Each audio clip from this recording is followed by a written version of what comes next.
Anything more to say on the Steelers? Do we believe, let me ask you this, do we believe that Aaron Rodgers has enough gas in the tank?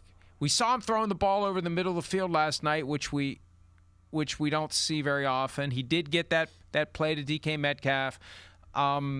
Is there enough there, do you think, to get the Steelers, if they're in, to get them to win a big game in the postseason, or any game in the postseason, which they haven't done since 2016? I think the hard thing is when we look at the playoffs by matchups, it's who do we feel great about them if they have to play against them? Like, they have to play against Buffalo, the Chargers, Jacksonville, Houston. Like, do we like them in that matchup? I do think, hey, if they get matched up against the Chargers or the Jaguars, I do think there's a chance, hey, they make it to the next round possibly. I just think the Chargers, the injuries they have on offense, they're not playing at a high level offensively either. I think that's a battle possibly.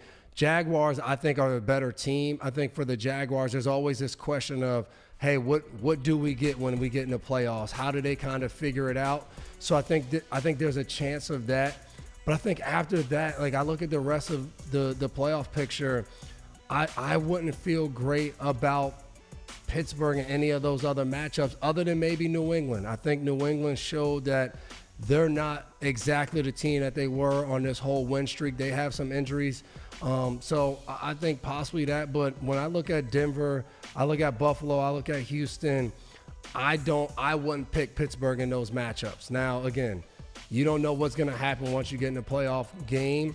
But I think the way that Pittsburgh is built, they rely on their defense to really have to play a good game. And we haven't seen them consistently be able to show up and produce at a high level because the offense is going to matter. I think what Aaron Rodgers said was real. Like, hey, early in the game, they stayed in a lot of too high looks, so we had to just dink and dunk. The run game got going. That opened up some more things. We were able to then get the ball down the field. I don't think Pittsburgh run game is dominant, so they're going to play against some teams who can stay in that two safety high look and stop the run.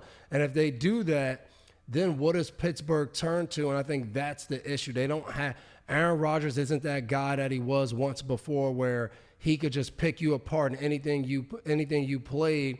I think he has to have the right looks to get the ball where he wants to get it to DK Metcalf, to get it to the tight ends down the middle. So if they don't get those looks because the defense can dictate kind of what they do, I think that's where they'll struggle. And I think there's some teams that can kind of do that against them.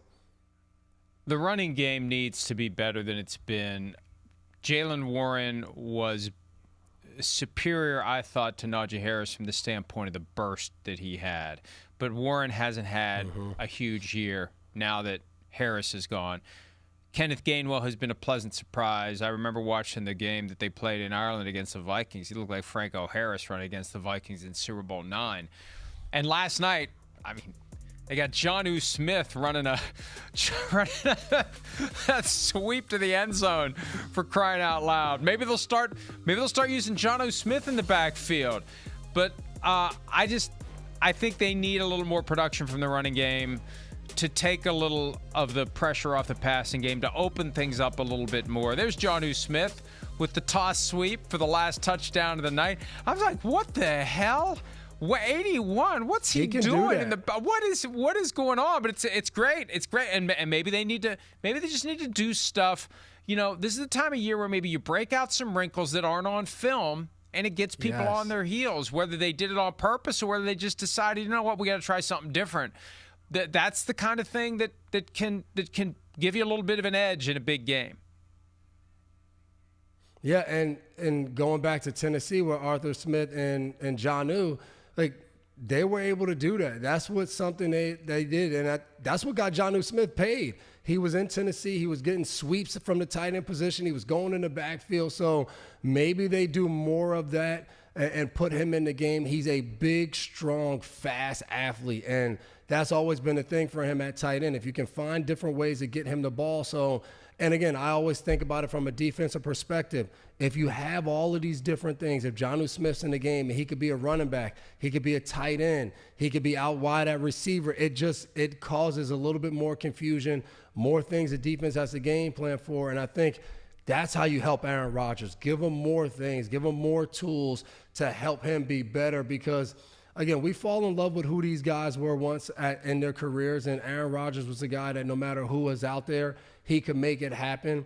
He can't do that the same way he once was, but I think that can add another element to their offense. And I think the big part is their defense. Like, they have to be how they were last night. They have to be able to stop the run. They have to be able to hold up in the pass game, not give up big plays. I think that is the key. The games that they've lost, we always, because of Aaron Rodgers, we usually go to the offensive side, what they could and couldn't do. But there's games defensively where they just haven't showed up, and that's hurt them more than anything, because they invested a lot in this defense, and they need them to play like that Steelers brand of defensive football throughout the playoffs. And they did it last night defensively without T.J. Watt, who had an unfortunate visit with Dr. Needle last week and I don't want to make light of it, he had a hole in his lung that needed to be surgically repaired. But it just shows you how dangerous the sport can be even when you're not anywhere near the grass. There are certain things that are done to get the body in the right condition, optimal performance, and you can have things go haywire. Now, I've seen some reporting that there's a chance he'll be back this weekend against the Lions, and that's good, but they got it done last night without him.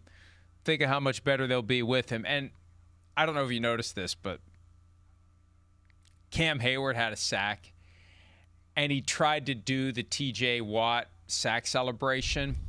The kick. And not quite the same performance, not quite the same flexibility as T.J. Watt. I give him an A for effort, but it's not the same body type. It's not the same. It doesn't have the same fluidity. It reminded me, and Devin, this is a reference I guarantee you will not get. Back in the 80s, when you were born in 87, even before then, there was a very popular music video from Van Halen called Jump. And in that, David Lee Roth does this flying kick. And me and my buddies would try to do it just to see if we could.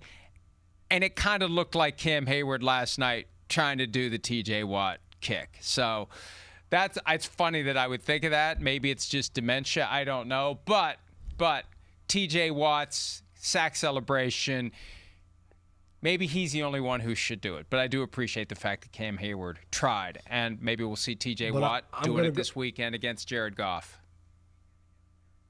I'm going to go out on a limb and say Cam Hayward looked better than you and your buddies doing it, though. I'm just going to take that chance.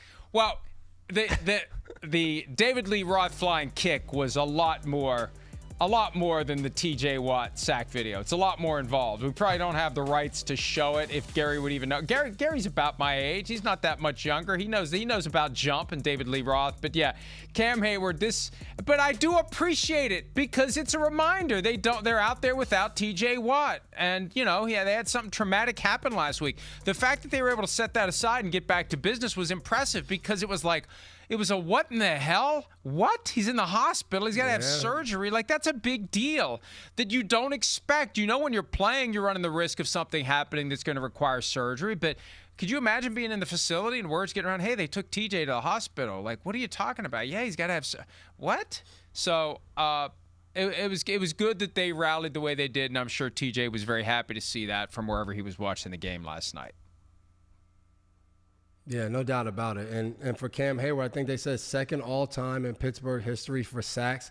So, again, I don't mind the kick, Cam, because you're like my age, still playing football. So, impressive seeing him out there doing that. And, again, like you just said, if T.J. Watt is back and they go get a win in Detroit, I think we start to view Pittsburgh a little different if they can go get a win this weekend coming up. How old are you? 38. Well, yeah. Are you sure? Do you have to check anything? I mean, yeah. I was 37 for so long.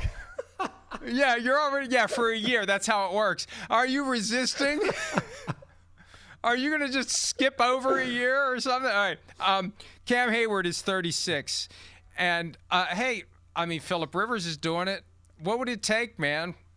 What would it take? Are you going to get a phone call? Yeah, because you're still in great shape. You're still, I mean, you could go, man. You could go. Rivers did it. And you get the clock reset on the health insurance. It's, maybe something to think about.